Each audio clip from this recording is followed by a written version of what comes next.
ushindi juu yetu, wanapopanga uanguke, ndipo hapo Mungu anatuinua.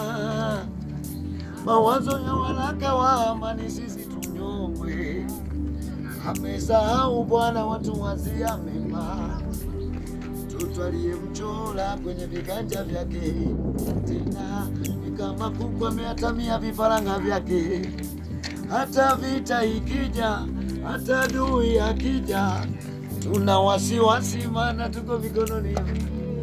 Wasiwasi ya nini wewe?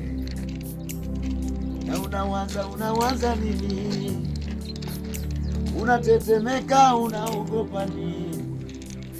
Ikiwa yeye ndiye baba, sisi wana, huyu mwanaume wa wanaume anatuwazia mema sana.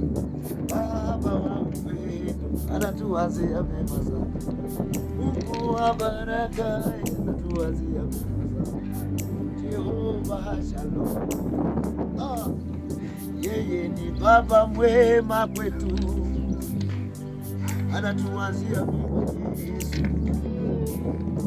Tunapokuwa tumechoka, anatuwazia mema Mungu wewe.